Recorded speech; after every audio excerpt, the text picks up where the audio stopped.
Hi everybody, it's your friendly neighborhood hanger Hobbit here. Welcome aboard Old Harry's buying guide for the Weapons of Victory sale. Yeah, apparently Gaijin decided to bring back the old Weapons of Victory, and I've had some people ask me which ones are good and which ones are bad. There'll probably be a few controversial ones in here, so what the hell? I've had all these birds for ages. Don't ask me about the tanks. The only tanks I have is the freaking Canadian M5 and the Black Cat. As far as those two go, they're perfectly fine. I've had a lot of fun in them. They're perfectly acceptable. I don't know about the Russian ones. Don't got them. Sure as hell ain't buying the Black Prince. Good Lord, that thing, too slow. Way too slow. It's just a gigantic freaking RP pinata waiting for some casshole to drop a big bomb on its head. No, thank you. But let's talk about the birds, because this is something I know a lot about since I have had these birds forever. Sadly, two of the Weapons of Victory were not brought back, which makes me sad. For those that don't know, Pokrishkin's P-39N and the IL-2M Avenger are both Weapons of Victory. Yes. Pokrishkin's, of course, is named after Alexander Pokrishkin. God, why won't you give us the Pokrishkin P-63? Oh, I would kill to have this bird with the friggin' late war 50 cals and the freaking better climb rate of a 63, but without the wing gun, so it has the insane roll rate. Oh, I would love that so much. But yeah, this thing's a little monster. I've had way too much fun in it. And the IL-2M Avenger is named after Neil Stephenson, who named it the Avenger after his brother got killed in the opening days of Barbarossa. And sadly, unlike Pokrishkin, he didn't make it to the end of the war because, after his gunner got killed and he got wounded, he drove this beautiful bird right through the bridge of a friggin' German destroyer. Which, can you imagine the look on that friggin' German captain's face when he looked up and saw this thing coming at him like this? Right at his face. Yeah, I bet he had just enough time to go, oh, scheisse, before he ate that propeller. Yeah, history sadly does not freaking record whether or not that destroyer went down, but I have a feeling that catching something this big and heavy with this much explosives right to the face, I'm betting that destroyer did not do good. But let's get to the birds that are actually on sale, shall we? Let's start out with this one. The Ugly Duckling. And let me put it in the right skin because that's a skin I got off the market, the balls out skin. Here's what it looks like if you buy it. Whether you should get this or not comes down to one simple question. Do you do a lot of ground forces?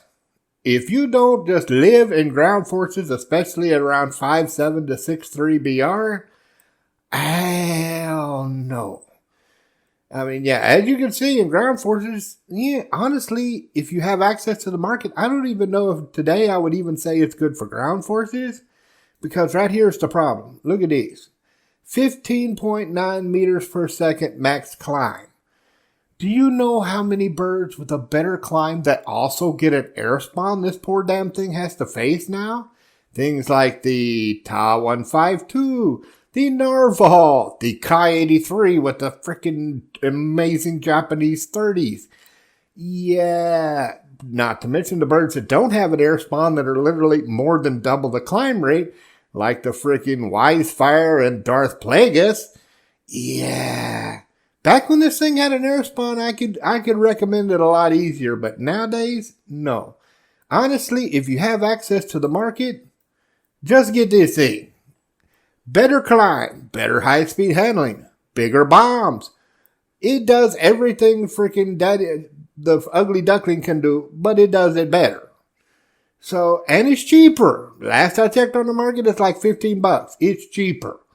Why would you spend that much money to get something that's always going to be fighting on the back foot? One of the guys on Discord like, well, just say climb. Matches are 23 minutes long. You don't have time for that shit. 2 A8s will just wipe out your freaking tickets in 10 minutes flat. They're throwing a blind hunt on your ass. You don't have time to freaking climb for 30 minutes like you did back in the day. No. If you got access to the market, just get the F2G. It's a better bird. If you don't have access to the market, Daddy's Girl, 4.3 BR, better climb, better dive, better turn. Good bomb loadout and rocket loadout if you want to do ground forces. I've taken this thing into 5.7. It's good as CAS and anti-CAS. It works just fine. And honestly, if you're a strict pilot and you don't do ground forces, why are you just not flying the OP-50? There's a good reason why we call it the OP-50. Good God, it gets an air spawn. At 20 meters per second climb, it gets an air spawn. Yeah, this thing is like a friggin' P-38, but better. I have outturned G-55S's in this thing. No problem. Great climb, good high-speed handling, guns hit like a freight train, great energy retention. I'm sorry, but no. If I gave it to air spawn back, maybe. I would put it as a maybe, but yeah. I seriously doubt we're ever going to see the bolts get the air spawn back. Sad but true, because then all the little whiners will come back. Oh my God, bolts are too OP, please nerf. And you never say the N-word around the great snail. It's like the monkey's paw. It will bite you in the ass. No, never say the N-word. This is what happens when you say the N-word. Just because the Hitler bolt was a little bit overpowered, which I argued it wasn't overpowered, it was just people were idiots who would take head-ons with the stupid thing. But because of that one stupid bird, every bolt in the entire game got hosed. So no. If you have to get one of the weapons of victory for America, get Daddy's Girl. Great bird, wonderful. If you don't strictly have to get something from the weapons of victory, or you have access to the market, Tier 4. Good RP and SL payouts. Good bomb load. Great bird. Not a problem. Or if you're just strictly a pilot, just be an asshole. Here you go. Just be an asshole. Get an OP-50, beat the shit out of everybody, and laugh hysterically. You will have a very good time in this bird. Now let's move to the Russians and the birds that are on sale. I have taken this thing into 5.0 when it was 3.0, and it still got number 1 on the team. That should tell you it's a yak. It propagates like a yak. Its guns hit like a freight train. This thing is a great bird. The only thing I would complain about it is last time I checked the repair cost. Oh, it's actually gone down. Yay! Only 6,500 SL? That's not bad. This thing used to be 10,000 SL to repair it because, yeah, the guys that had it beat the living crap out of everybody because it's a yak. I mean, there's a good reason why yaks are friggin' feared a lot in this game. It's because a good yak pilot can stomp. And this thing only being at 3.3 BR and at Tier 3, which means it can do all your battle passes. Yeah, this is a great bird. There's a good reason why my crew is aced. Because, yeah, anytime I get a bot fly thing, I'm like, yeah, you guys fly 4.7 or 5.0. It's fine. I'll break out the freaking Golovachev and just beat the crap out of people. Works a treat. This thing I used to absolutely hate. And still to this day, there's a little caveat with this bird. Now that it's got a gun buff, I can't say it's bad anymore. It's not bad. You put the tracer belts on this thing, it will absolutely clap. The only catch is, see this rate of climb? That's bullshit.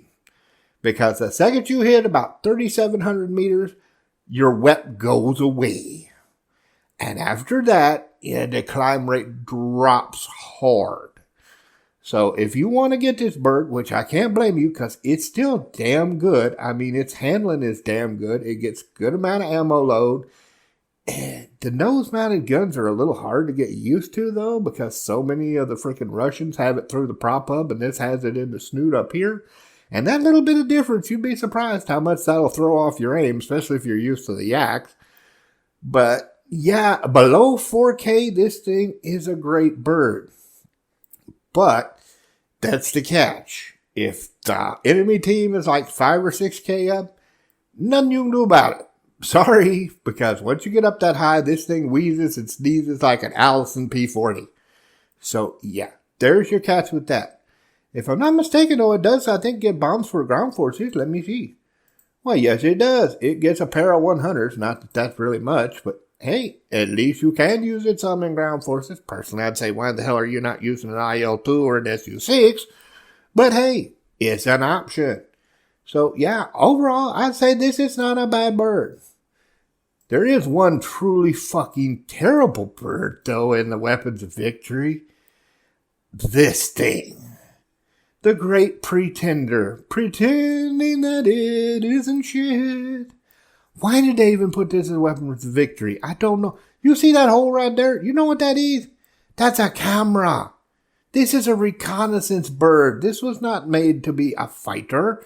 This was made to take pictures so that the freaking Brits would know where the damn panzers were to have tippies drop bombs on them. Why? And look, clipped wings. Do you know what clipped wings does to a Spitfire? It fucking kills the turn rate.